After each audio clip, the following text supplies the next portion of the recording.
अपनी सांसों में आबाद रखना मुझे, मैं रहूं ना रहूं याद रखना मुझे।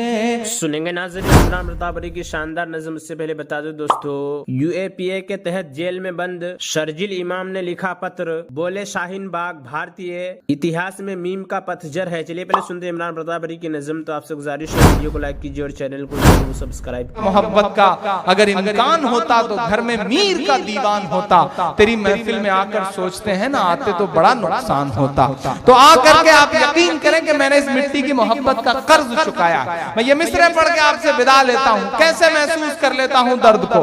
के चाक दामन रफू करके लिखता हूँ मैं, जख्म से गुफ्तगू करके लिखता हूँ मैं। चाक दामन रफू करके लिखता हूँ मैं, जख्म से गुफ्तगू करके लिखता हूँ मैं। दर्द गाने को भी हौसला चाहिए, दर्द गाने को भी हौसला चाहिए।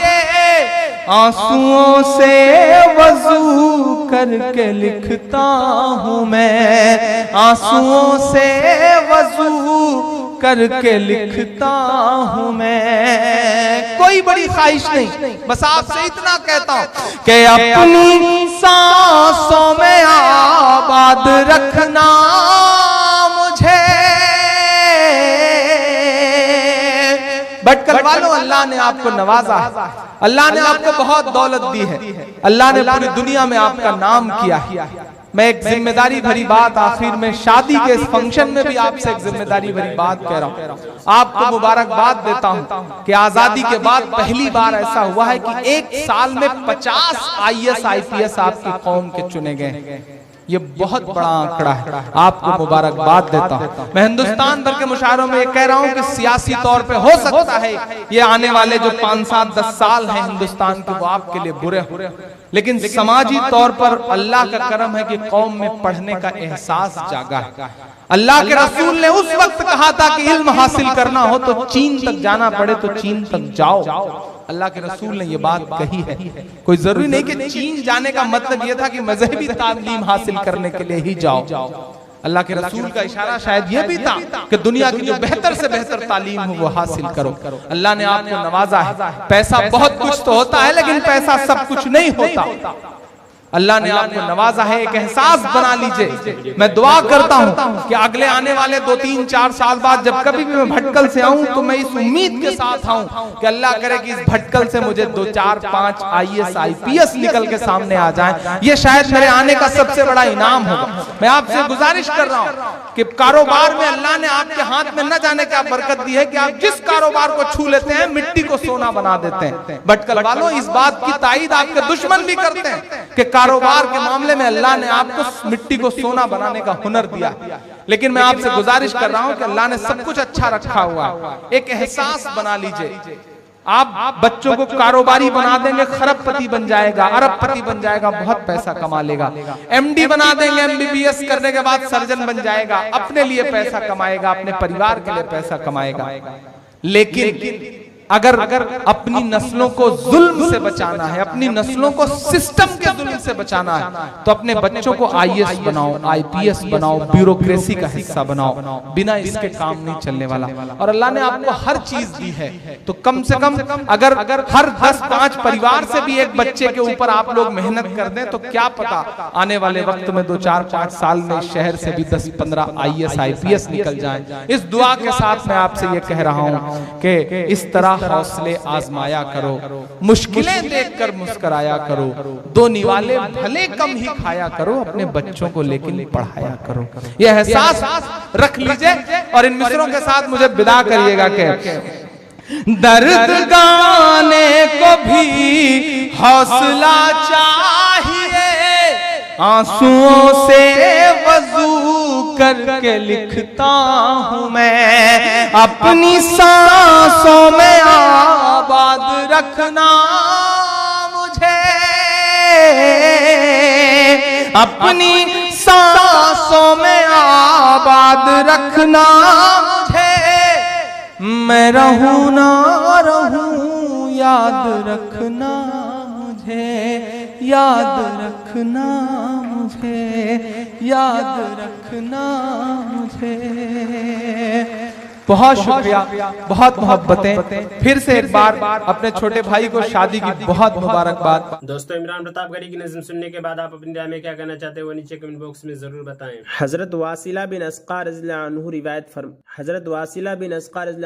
फरमाते हैं कि रसूलुल्लाह सल्लल्लाहु अलैहि वसल्लम ने इरशाद फरमाया, जो शख्स इल्म की तलाश में गए फिर उसको हासिल भी कर ले तो अल्लाह ताला उसके लिए 2 अज्र लिख देते हैं, और जो शख्स इल्म का तलब हो लेकिन उसको हासिल न कर सके तो अल्लाह ताला उसके लिए 1 अज्र लिख देते हैं। हजरत सफ़वान बिन अस्साल मुरादी रज़ियल्लाहु अन्हु फरमाते हैं कि जब मैं नबी करीम सल्लल्लाहु अलैहि वसल्लम की खिदमत में हाजिर हुआ, आप इस वक्त अपनी सुर्ख धारियों वाली चादर पर टेक लगाए तशरीफ फरमा थे। मैंने अर्ज किया, रसूलल्लाह, मैं इल्म हासिल करने आया हूँ। नबी करीम सल्लल्लाहु अलैहि वसल्लम ने इरशाद फरमाया, तालिब इल्म को खुश आमदीद हो। तालिब इल्म को फरिश्ते अपने परों से घेर लेते हैं और फिर इस कसरत से आकर ऊपर तले जमा होते रहते हैं कि आसमान तक पहुंच जाते हैं, और वो इस इल्म की मोहब्बत की वजह से ऐसा करते हैं जिसको ये तालिब इल्म हासिल कर रहा है।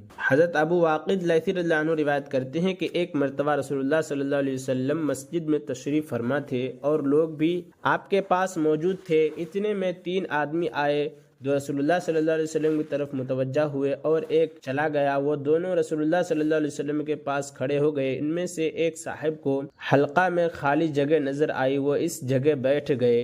दूसरे साहिब लोगों के पीछे बैठ गए और तीसरा आदमी जिसे ऊपर गुजरा पुश्त फेर कर चला गया।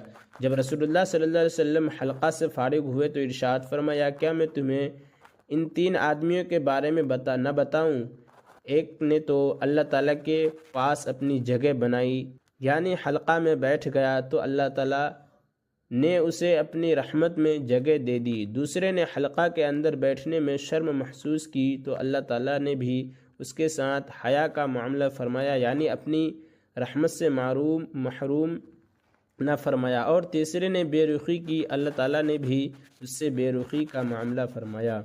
हज़रत अबू हारून अब्दी रहमतुल्लाह अलैह से रिवायत है कि हज़रत अबू सईद खुदरी रज़ियल्लाहु अन्हु नबी करीम सल्लल्लाहु अलैहि वसल्लम का इरशाद नकल फरमाया, तुम्हारे पास लोग मशरिक़ की जानिब से दीन का इल्म सीखने आएंगे, लिहाजा जब वो तुम्हारे पास आए तो इनके साथ भलाई का मामला करना। हज़रत अबू सईद रज़ियल्लाहु अन्हु के शागिर्द अबू हारून अब्दी कहते हैं कि जब हज़रत अबू सईद हमें देखते तो फरमाते, खुश आमदीद उन लोगों को जिनके बारे में रसूलुल्लाह सल्लल्लाहु अलैहि वसल्लम ने हमें वसीयत फरमाई। हज़रत अब्दुल्ला बिन मसऊद रज़ियल्लाहु अन्हु फरमाते हैं कि रसूलुल्लाह सल्लल्लाहु अलैहि वसल्लम ने इरशाद फरमाया, जब अल्लाह ताला किसी बंदे के साथ भलाई का इरादा फरमाते हैं तो उसे दीन की समझ अता फरमाते हैं और सही बात इसके दिल में डाल देते हैं। हज़रत उस्मान बिन अफ़्फ़ान रज़ियल्लाहु अन्हु रिवायत करते हैं कि रसूलुल्लाह सल्लल्लाहु अलैहि वसल्लम ने इरशाद फरमाया, जिसने वज़ू किया और अच्छी तरह वज़ू किया, यानी सुन्नतों और आदाब व मुस्तहबात का एहतमाम किया, तो उसके गुनाह जिस्म से निकल जाते हैं, यहाँ तक कि उसके नाखूनों के नीचे से भी निकल जाते हैं। फ़ायदा उलमा की तहक़ीक़ यह है कि वज़ू, नमाज वगैरह इबादात से सिर्फ़ गुनाह सगीरा माफ़ होते हैं, कबीरा गुनाह बगैर तौबा के माफ़ नहीं होते। इसलिए वज़ू, नमाज वगैरह इबादात के साथ तौबा व इस्तग़फ़ार का भी एहतमाम करना चाहिए।